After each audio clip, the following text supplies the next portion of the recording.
புவனேஸ்வர் குமார் இல்லாமையே RCB KKR இந்த அளவுக்கு டாமினேட் பண்ணி இந்த ஃபர்ஸ்ட் கேமை வின் பண்ணியிருக்காங்கன்னா இது வந்து ஒரு மேசிவான ஒரு விஷயம்ங்க ஃபார் ஆர்சிபி. அதுல எந்த டவுட்டுமே கிடையாது. ஸோ புவனேஸ்வர் குமார் ஃபிட் ஆகி வந்துட்டாருன்னா இன்னுமே இந்த டீம் எவ்வளவு கான்ஃபிடன்ஸ்ல விளையாடுவாங்கன்னு பாருங்க in future games. Huge credit to RCB for their fantastic performance.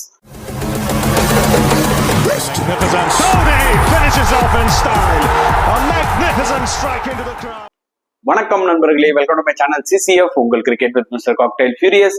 இப்போ நம்ம டிஸ்கஸ் பண்ண போற டாபிக் ஐபிஎல் 2025 மேட்ச் 1 ரிவ்யூ தான் நம்ம டிஸ்கஸ் பண்ண போறோம். Between Kolkata night Riders versus Royal Challengers Bengaluru at Kolkata நடந்து முடிஞ்சிருச்சு. இந்த மேட்ச்ல ஆர்சிபி பங்கமா வின் பண்ணிட்டாங்க. லிட்டரலி ஒரு கிரஷிங் டிஃபீட்னு சொல்லலாங்க. அந்த அளவுக்கு வந்து பாத்தீங்கன்னா ஆர்சிபி பெர்ஃபார்ம் பண்ணியிருக்காங்க. லிட்டரலி கேகேஆர் இந்த மேட்ச்ல அவுட் பிளே பண்ணிட்டாங்க. பட் ஃபர்ஸ்ட் 10 overs இருக்குல்ல மேட்ச் ஆரம்பிச்சு, அந்த 10 overs தான் வந்து கேகேஆர் டாமினேட் பண்ணாங்க. அதுக்கப்புறம் அடுத்த 25 ஓவர் வந்து பாத்தீங்கன்னா கம்ப்ளீட்லி பிலாங்ஸ் டு ஆர்சிபிங்க. சரியான ஒரு கம்பேக். அதாவது இந்த மேட்சுக்கு முன்னாடி வந்து பாத்தீங்கன்னா நானுமே ஆக்சுவலா கேகேஆர் ப்ரெடிக்ட் பண்ணியிருந்தேன். 52% கேகேஆர், ஆர்சிபிக்கு 48% கொடுத்திருந்தேன். ஏன்னா ரீசெண்ட் ரெக்கார்ட்ஸும் அந்த மாதிரி தான் இருக்கு. ஜென்ரலா கேகேஆர் வந்து பாத்தீங்கன்னா ஹோம்ல ஆர்சிபியோட இன்னுமே பெட்டரா விளையாடுவாங்க. ஓவரால் அந்த ஸ்குவாடும் பார்க்கும்போது கேகேஆர் டீம் கொஞ்சம் பேலன்ஸ்டா தெரிஞ்சுது. பட் ஆர்சிபி வேற லெவல்ல பெர்ஃபார்ம் பண்ணியிருக்காங்க. அவங்களுக்கு நம்ம ஹியூஜ் கிரெடிட் கொடுக்கணும். பட் கேகேஆர் டெஃபினட்டா வந்து பாத்தீங்கன்னா ரொம்ப டிசப்பாயிண்ட் ஆயிருப்பாங்க. ஏன்னா அவங்களோட பேட்டிங் பெர்ஃபார்மன்ஸ் படு மட்டமா இருந்தது. எனக்கு தெரிஞ்சல எப்போ கேகேஆர் இந்த மாதிரி ஒரு கேவலமா பேட்டிங் ஆடி இருப்பாங்கன்னு என்னால நினைச்சு கூட பார்க்க முடியல. ஃபர்ஸ்ட் 10 overs விட்டுருங்க, நான் சொல்றது லாஸ்ட் 10 overs அந்த அளவுக்கு இருந்தது. அவங்களோட ஷாட் செலெக்ஷன் மிகப்பெரிய கொஸ்டினபிளா இருந்துச்சு. ஸோ நிறைய விஷயங்கள் இருந்தது. அட் த சேம் டைம் ஆர்சிபிக்கும் கிரெடிட் கொடுத்தானோ மக்களே, சரியா கம்பேக் ஆனாங்க. அவங்களோட போலிங் பார்க்கும்போது இல்ல last 10 overs as a unit of சூப்பரா எல்லாருமே போட்டாங்க. ரஜத் பட்டிதார் ஃபர்ஸ்ட் 10 overs சில மிஸ்டேக்ஸ் பண்ணாரு ஆஸ் அ கேப்டனா. பட் அடுத்த 10 overல வந்து பாத்தீங்கன்னா நிஜமாவே அவரோட கேப்டன்ஷிப் ஸ்கில் கொஞ்சம் இம்ப்ரூவ் ஆகுச்சு. ஸோ அதுக்கும் வந்து பாத்தீங்கன்னா நம்ம கிரெடிட் கொடுத்தே ஆகணும். ஸோ இந்த மேட்சை பொறுத்த வரைக்கும் பாத்தீங்கன்னா நடக்குமா நடக்காதுன்ற மாதிரி நம்மளுக்கு ஃபர்ஸ்ட் டவுட் இருந்தது. ஏன்னா ரெயின் ப்ரெடிக்ட் பண்ணியிருந்தாங்க. Luckily we could able to witness a match. அதுவும் first match of the IPL நம்மதுல மழையில கேன்சல் ஆச்சுன்னா கண்டிப்பா டிசப்பாயிண்டிங்கா இருக்கும். அந்த வகையில ஃபுல் மேட்ச் நடந்ததுல முதல்ல எனக்கு ரொம்ப ஹாப்பிங்க. எல்லாருமே ஹாப்பியா ஃபீல் பண்ணிருப்பீங்க. So good toss to win for RCB. நான் ஏற்கனவே சொல்லியிருந்தேன் ப்ரிவியூல, என்னதான் கேகேஆருக்கு ஸ்லைட் எட்ஜ் இந்த மேட்ச்ல இருந்தாலுமே யார் டாஸ் வின் பண்றாங்களோ அவங்க சேஸ் பண்ண போறாங்க, அவங்களுக்கு ஒரு முக்கியமான அட்வான்டேஜ் இருக்குன்னு சொல்லியிருந்தேன். அதுக்கு ரீசன் என்னன்னு பாத்தீங்கன்னா கொல்கத்தால இந்த டைம்ல டியூ ஃபேக்டர் எக்ஸ்ட்ரீமா இருக்கும். புரியுதா உங்களுக்கு? அந்த வகையில ஆர்சிபி 174 ரெஸ்ட்ரிக்ட் பண்ணும் போதே எனக்கு கிளியரா தெரிஞ்சிருச்சு டெஃபினட்டா KKR going to struggle in spite of having Varun Chakravarthy, Sunil Narayan. Because கண்டிப்பா வந்து பாத்தீங்கன்னா பாலை கிரிப் பண்ண முடியாது. பெருசா பிச்சிலையும் டேர்ன் இருக்காது. ஃபர்ஸ்ட் ஹாஃப்ல பாத்தீங்கன்னா கொஞ்சமாவது கிரிப் இருந்தது, லைட்டா டேர்ன் இருந்தது. பட் செகண்ட் ஹாஃப்ல கம்ப்ளீட்டா டியூ வந்து பாத்தீங்கன்னா ஓவர் ஷேடோ பண்ணிடுச்சு. ஸ்பின்னர்ஸ்னால வந்து பாத்தீங்கன்னா அந்த அளவுக்கு அந்த ஒரு கிரிப் கிடைக்க முடியல. வருண் சக்கரவர்த்திலாம் ரொம்ப எக்ஸ்பென்சிவா இருந்தாரு. And at the same time ரஹானேயோட கேப்டன்ஷிப்பும் கொஞ்சம் டிசப்பாயிண்டிங்கா இருந்தது. இதெல்லாம் நம்ம டீடைல்டா டிஸ்கஸ் பண்ணலாம். ஸோ நான் ஏற்கனவே சொன்ன மாதிரி good toss to win for RCB. 174 restrict பண்ணாங்க. நல்லா ஞாபகம் வச்சுக்கோங்க கைஸ். ஃபர்ஸ்ட் 10 ஓவர்ல இன்ஃபேக்ட் ஃபர்ஸ்ட் 11 ஓவர்ல 110 ரன் அடிச்சிருந்தாங்க. ஸோ நான் என்ன நினைச்சேன்னா, நான் இல்லை நீங்க எல்லாரும் என்ன நினைச்சிருப்பீங்க, அட்லீஸ்ட் ஒரு 200 மினிமம் அடிப்பாங்க கேகேஆர்னு சொல்லிட்டு. ஆனா 174 ரெஸ்ட்ரிக்ட் பண்ண ஆர்சிபி போலர்ஸ்க்கும் சரி, ரஜத் பட்டிதார் கேப்டன்ஷிப்புக்கும் சரி மிகப்பெரிய ஒரு சல்யூட். நல்லா ஞாபகம் வச்சுக்கோங்க, மேட்ச் ஆரம்பிச்சோன்னே குவிண்டன் டி காக் 4 அடிச்சாரு. பட் அதுக்கப்புறமா வந்து பாத்தீங்கன்னா காட் பிஹைண்ட் அவுட் ஆயிட்டாரு. அதுக்கு கண்டிப்பா நம்ம ஜாஸ் ஏசல்வுட்டுக்கு ஹியூஜ் கிரெடிட் கொடுக்கணுங்க. என்னமா போலிங் வேற லெவல்ல போட்டாரு. நம்ம அதை பத்தியும் டீடைலா டிஸ்கஸ் பண்ணலாம். ஸோ ஃபர்ஸ்ட் விக்கெட் போனோடனே பாத்தீங்கன்னா கொஞ்சம் ஸ்ட்ரகிள் ஆனாங்க ஆக்சுவலா கேகேஆர். ஃபர்ஸ்ட் 3 ஓவருக்கு வந்து பாத்தீங்கன்னா 9 ரன் தான் ஆக்சுவலா கொடுத்திருந்தாங்க. ஆர்சிபி சூப்பரா போட்டிருந்தாரு ஏசல்வுட் அந்த ஃபர்ஸ்ட் 2 ஓவர். அதுக்கப்புறம் ஒரு சின்ன மிஸ்டேக் பண்ணாரு, எரர்னே சொல்லலாம் ரஜத் பட்டிதார். அவர் என்ன பண்ணாருன்னு பாத்தீங்கன்னா 4வது ஓவர் ரசிக் சலாம் எடுத்துட்டு வந்தாரு. அந்த டைம்ல அவர் என்ன பண்ணிருக்கலாம்னா இன்னொரு ஒரு ஸ்பின்னர் கூட கொடுத்துருக்கலாம். மேபி ஒரு குருணால் பாண்டியா கூட அவர் ட்ரை பண்ணிருக்கலாம்.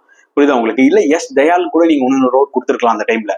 ஆனா தேவையில்லாம ரசிக் தார் எடுத்துட்டு வந்தனால என்னாச்சுன்னா அந்த ஓவர்ல 21 ரன் அடிச்சிட்டாங்க கேகேஆர். மொமெண்டம் வந்துருச்சு. அதுக்கப்புறம் சுனில் நாராயணும் சரி, ஒரு பக்கம் கேப்டன் ரஹானேவும் சரி செம்மையா விளையாடி மோர் தென் 100 ரன்ஸ் ஒரு பார்ட்னர்ஷிப் போட்டாங்க. அதுலயும் அஜிங்கே ரஹானே விளையாடினாரு பாருங்க, ஒரு நாக்கு 31 balls 56 அல்டிமேட்டா இருந்துச்சுங்க. எனக்கு அந்த நாக்கை பார்க்கும்போது எந்த ஞாபகம் வந்துச்சுன்னா 2023ல மும்பையோட ரஹானே வந்து பாத்தீங்கன்னா வேங்கடேல செம்மையா விளையாடி இருப்பாரு சிஎஸ்கே விளையாடும் போது.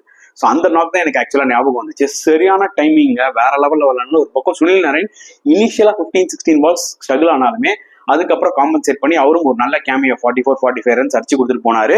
நரேன் அவுட் ஆனாரு, இமிடியேட்டா ரஹானே அவுட் ஆனாரு. அதுக்கப்புறம் பாத்தீங்கன்னா 6 ரன்ல வெங்கடேஷ் ஐயர் அவுட் ஆனாரு. ஸோ கேகேஆர் வேற அண்டர் ட்ரபிள். அந்த டைம்ல ஒரு முக்கியமான பார்ட்னர்ஷிப் தேவைப்பட்டுச்சு. பட் ஒரு பக்கம் வந்து பாத்தீங்கன்னா ரகுவன்ஷி செம்மையா கிளாசிக்கா விளையாடிட்டு இருந்தாரு. அவரோட ரிங்கு சிங் இன்னும் ஒரு 2 ஓவர் ஸ்டே பண்ணி இருந்தாருன்னா பெட்டரா ஆயிருக்கும் ஆக்சுவலா கேகேஆருக்கு. ஆனா ஒரு புவர் ஷாட் விளையாடினார் ரிங்கு சிங். அவர் அவுட் ஆனதை பார்க்கும்போது எனக்கே ஷாக்கிங்கா இருந்தது. ஏற்கனவே அதே மாதிரி ஷாட் தான் வந்து பாத்தீங்கன்னா வெங்கடேஷ் ஐயர் அவுட் ஆயிட்டு போனாரு. அண்ட் ரிங்கு சிங் இந்த மாதிரி ஒரு ஷாட் ஆடுவாரான்றது எனக்கு ரொம்ப ஆச்சரியமா இருந்தது. அது புல் ஆட வேண்டிய பாலே கிடையாது.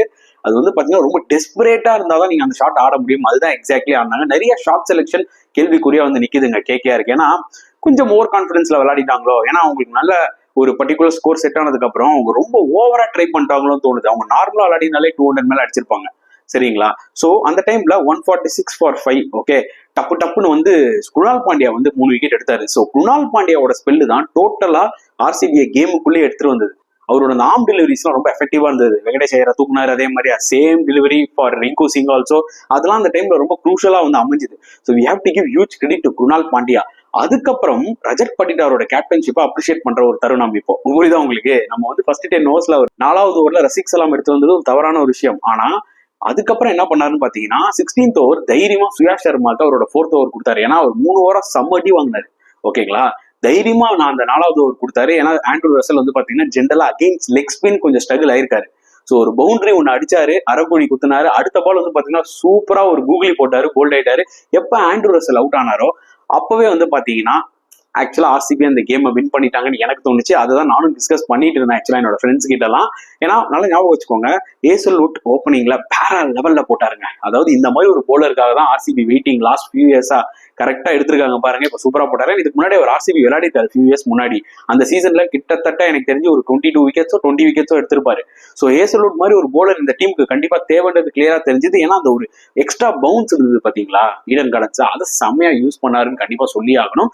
அவர் ஒரு பேஸ் செட் பண்ணாலும் அப்புறம் ஒரு 100 ரன்ஸ் பார்ட்னர்ஷிப் வந்துச்சு. கேமை கொண்டு வந்தது குணால் பாண்டியா, கேமை சீல் பண்ணது சுயாஷ் சர்மாவோட அந்த ரசல் விக்கெட். ஸோ இதெல்லாம் தான் மெயின் ரீசன்ஸ். ஸோ இந்த ஒரு டார்கெட்டை ஆர்சிபி எப்படி அப்ரோச் பண்ண போறாங்கன்ற மாதிரி நம்மளுக்கு தோணுச்சு. ஆஸ் யூஷுவல் நம்ம எதிர்பார்த்தது தான். ஃபில் சால்ட் ஃபர்ஸ்ட் பால்ல இருந்து அடிங்க. ஒரு பக்கம் விராட் கோலியும் ரொம்ப பாசிட்டிவா விளையாண்டாரு. 2 பேரும் சேர்ந்து அவுட்ஸ்டாண்டிங்கான ஒரு 95 ரன்ஸ் ஓப்பனிங் பார்ட்னர்ஷிப் கொடுத்தாங்க. அங்கேயே கேம் முடிஞ்சு போச்சு. புரியுதா உங்களுக்கு? ஏன்னா பவர் பிளே முடிஞ்சவருக்கும் இப்பெல்லாம் டீம்ஸ் யூஸ் பண்ண பாக்குறாங்க. ஃபில் சால்ட் எதுக்காக ஆர்சிபி எடுத்தாங்க? அதே ரீசனுக்காக தான். ஃபர்ஸ்ட் பால்ல இருந்து அடிப்பாருனால ஞாபகம் வச்சுக்கோங்க. அவர் ஆப்போனன்ட் விளையாடுற டீம் யாரு? கேகேஆர். லாஸ்ட் டைம் வின்னிங் டீம்ல ஓப்பனிங் இறங்கி விளையாடுனது ஃபில் சால்ட். ஸோ அவருக்கு கேகேஆரோட போலர்ஸை பத்தி இன்னுமே நல்ல ஐடியா கிடைச்சிருக்கும். அதனாலதான் ஈவன் வருண் சக்கரவர்த்தியை கூட வந்து பாத்தீங்கன்னா அவர் ஈஸியா கவுண்டர் அட்டாக் பண்ணாரு. இது ஒரு அட்வான்டேஜ் ஆக்சுவலா ஆர்சிபிக்கு இருந்துச்சு. புரியுதா உங்களுக்கு? அண்ட் அட்வான்டேஜ் இருக்கிறது பிரச்சனை இல்லை, அதை கரெக்டா யூஸ் பண்ணணும். எக்ஸாக்ட்லி ஃபில் சால்ட்டா தான் பண்ணாரு. Fantastic knock. அவரும் ஒரு 56 போட்டாரு, 31 பால்ஸ். இன்னொரு பக்கம் மாஸ்டர் ஆஃப் சேசஸ் கிங் கோலி, சொல்லவே வேணாம். இந்த மாதிரி ஒரு டார்கெட்லாம் அவருக்கு அல்வா சாப்பிட்ற மாதிரி ஒரு ரெண்டுல நின்றுவாரு. எனக்கு என்ன விராட் கோலி கிட்ட ஆக்சுவலா இந்த இன்னிங்ஸ்ல பிடிச்சிருந்ததுன்னா அந்த டெம்போ அப்படியே மெயின்டைன் பண்ணிட்டு இருந்தாரு. இட் டசன்ட் வாண்ட் டு என்ன சொல்றது, அந்த ஒரு 2 பால் டாட் ஆடணும், ஒரு டிஃபென்ஸ் ஆடணும், அந்த மாதிரி தாட்டே இல்லை அவருக்கு. எல்லா பாலுமே வந்து பாத்தீங்கன்னா ரன்ஸ் வேணும்ன்றவனால அந்த பாசிட்டிவா விளையாடினாரு. அது எனக்கு ரொம்ப பிடிச்சிருந்தது. அதனால என்னன்னு பாத்தீங்கன்னா ரன்ஸ் ஃப்ளோ வந்துகிட்டே இருந்துச்சு. இவன் தான் சால்ட் அவுட் ஆனாலும் ஒரு பக்கம் பாத்தீங்கன்னா விராட் கோலி சாலிடா விளையாடிட்டு இருந்தாரு. நம்பர் 3ல தேவ்தத் படிக்கல். நான் திருப்பி சொல்றேங்க, Padikkal is a good player. But இந்த டீமுக்கு அவர் செட் ஆவாரான்னு கேட்டீங்கன்னா சத்தியமா இல்லை. ஏன்னா அவரை விட டேலண்டட் பிளேயர்ஸா மனோஜ் பேண்டேஜ் இருக்காரு, அதே மாதிரி ஸ்வஸ்டிக்னு ஒரு பிளேயர் இருக்காரு. இவங்களெல்லாம் ட்ரை பண்ணலாம். ஏன்னா இவங்களாம் typical T20 players. Padikkal is not typical T20 player. இன்னைக்கு மேட்ச்ல 10 பாலுக்கு 10 ரன். புரியுதா உங்களுக்கு? இதே வேற ஏதாவது ஒரு மேட்ச்ல வந்து கிரிட்டிக்கலா உங்களுக்கு ஸ்ட்ரைக் ரேட் 160 170 தேவைப்படும் போது படிக்கல் வந்து ஒரு 15 பால் ஆடினார்னா உங்களுக்கு அது கிடைக்காது. கொஞ்சம் யோசிக்கணும் ஆர்சிபி இந்த ஒரு பாயிண்ட் ஆஃப் வியூல. இந்த மேட்ச்ல வேணா அவங்க வின் பண்ணிருக்கலாம், பட் நெக்ஸ்ட் மேட்சஸ்ல டெஃபினட்டா அவங்க அதை திங்க் பண்ணணும். சேஞ்ச் பண்ணுவாங்களா, வெயிட் பண்ணி பார்க்கலாம். அண்ட் இன்னொரு பக்கம் அஜிங்கர் ரஹானேயோட கேப்டன்ஷிப் நான் வந்து ரொம்ப டிசப்பாயிண்டடா இருக்குன்னு சொன்னேன்ல, அது எங்கன்னு பாத்தீங்கன்னா, அதாவது உங்களுக்கு தெரியும் டார்கெட்டே 174 தான் சொல்லி ஸ்டார்டிங்ல வைபவ் ஒரு ஓவர் கொடுத்தாரு, 12 ரன் அடிச்சிட்டாங்க. Second over Spencer Johnson 4 run தான் கொடுத்தாரு. 3வது ஓவர் அஷித் ராணா எடுத்துட்டு வந்திருக்கணும் என்னோட பாயிண்ட் ஆஃப் வியூல. புரியுதா உங்களுக்கு? அவர் 3வது ஓவரும் வைபவ் ஓவரா கொடுத்தாரு. செம்ம காட்டிட்டாங்க. ஏன்னா ஃபர்ஸ்ட் ஓவர்லேயே ஜட்ஜ் பண்ணிட்டாங்க. அவர் இன்ஸ்விங் தான் போடுறாரு, அவுட் ஸ்விங் போட மாட்டேங்கிறாரு. புரியுதா உங்களுக்கு? சரி, வைபவ் ஓவரா அடிச்சிட்டாங்க. வருண் சக்கரவர்த்தி நீங்க பவர் பிளேல கொண்டு வரது வந்து தவறு கிடையாது. ஆனா நான் என்ன சொல்றேன்னா, அர்ஷித் ராணா நல்லா போடுவார், ஒரு விக்கெட் டேக்கர். அவரை 4வது ஓவர் எடுத்துட்டு வந்துட்டு சுனில் நாராயண் பவர் பிளேல போட்ட எக்ஸ்பீரியன்ஸ் நிறைய இருக்கு வருணை விட. ஸோ அதனால you should have believed Sunil Narine initially. அதுக்கப்புறம் ஜென்ரலா இந்தியன் டீமுக்கே பாருங்க, வருண் சக்கரவர்த்தி அந்த 6th ஓவர் தான் வருவாரு. ஈவன் லாஸ்ட் இயர் கூட கேகேஆருக்கு முக்காவாசி அவர் பாத்தீங்கன்னா அந்த 6th ஓவர் தான் வருவாரு. ஸோ அந்த டைம்ல அவர் எடுத்து வந்திருக்கலாம். கொஞ்சம் அந்த ஒரு காம்பினேஷன்ஸ் ஒர்க் அவுட் ஆயிருக்கும். அதுக்கப்புறம் ஃபீல்ட் செட்டிங்ஸ்லாம் கொஞ்சம் டிசப்பாயிண்டிங்கா இருந்ததுங்க, both for Varun as well as for Sunil Narine. ஏன்னா படிக்கல் உள்ள வராரு, அவர் ஹார்ட் ஹீட்டர்லாம் கிடையாது. அவரை போட்டு டாட் பால்ஸ் எடுத்து ப்ரெஷர் போட்டுருக்கணும். என்ன பண்ணாருன்னா அஜிங்கர் ரஹானே ஸ்லிப் வேணா ஒன்று வச்சுக்கிட்டு மிட் விக்கெட் ஓபன் பண்ணி விட்டாரு. லெக் சைட்ல யாருமே இல்லை. நீங்க ஒரு ஷார்ட் மிட் விக்கெட் வச்சிருந்தா என்ன பண்ணிருப்பாருன்னா, இந்த ஒரு ஷார்ட் ஆடி சிங்கிள் ஆடி எஸ்கேப் ஆயிட்டு இருக்காருல, அது கொஞ்சம் தூக்கி அடிக்க போய் அவர் வந்து அவுட் ஆக சான்சஸ் நிறைய இருக்கு. ஆனா அவர் வந்து பாத்தீங்கன்னா டீப் விக்கெட் வச்சுட்டு இந்த பக்கம் ஃபுல்லா எம்டியா வச்சதுனால அவர் பாடி சிங்கிள் தட்டின்னு இருக்காது படிக்கல். ஸோ அது என்னாச்சுன்னு பாத்தீங்கன்னா அது ஒரு பார்ட்னர்ஷிப் ஈஸியா ஒரு 30 ரன் கண்ணிக்கே தெரியாம கோலிக்கும் படிகளுக்கும் போயிடுச்சு. ஸோ அங்க பாத்தீங்கன்னா நான் வந்து ரஹானேயோட கேப்டன்ஷிப்ல எனக்கு நிறைய விஷயங்கள் கேள்வியா இருந்துச்சு. என்னன்னா ஏன்பா ஒரு அக்ரெசிவா தான் ஃபீல்ட் செட் பண்ண, நீ ஒன்னும் ஸ்கோரை வந்து டிஃபெண்ட் பண்ண போறது இல்ல, விக்கெட்ஸ் எடுத்தா மட்டும்தான் உனக்கு ஏதோ கொஞ்சமாவது ஒரு ஆப்பர்ச்சுனிட்டி இருக்கு அப்படின்னும் போது கொஞ்சம் டிசப்பாயிண்டிங்கா இருக்கு. சி அவர் வந்து என்ன ஒரே மேட்ச்லயே அவர் வந்து இவ்வளவு கிரிட்டிசைஸ் பண்றீங்க, நான் அப்படி சொல்ல வரல. இந்த மேட்ச்ல நான் என்ன ஃபீல் பண்ணனோ அதை தான் நான் சொன்னேன் தவிர இட்ஸ் ஜஸ்ட் a கேம் 1. இதுல தோக்குற டீமையும் நம்ம ரொம்ப வந்து பாத்தீங்கன்னா அடிச்சு தள்ளிடக்கூடாது, வின் பண்ற டீமும் வந்து பாத்தீங்கன்னா தூக்கி தலை மேல வச்சிட முடியாது. It's a long tournament, 14 games ஒரு டீமுக்கு. நம்ம ஐபிஎல் ஹிஸ்டரியிலே பார்த்திருக்கோம்.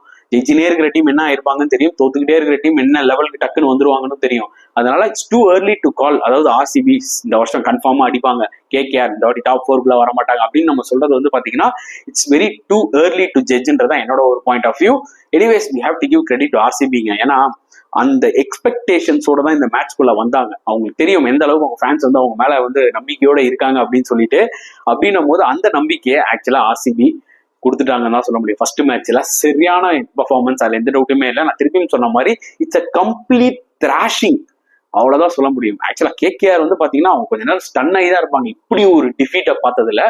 டெஃபினட்டா தே ஹேவ் எக்ஸ்பீரியன்ஸ் பிளேயர்ஸ், நல்ல பேக்ரவுண்ட் ஸ்டாஃப் இருப்பாங்க.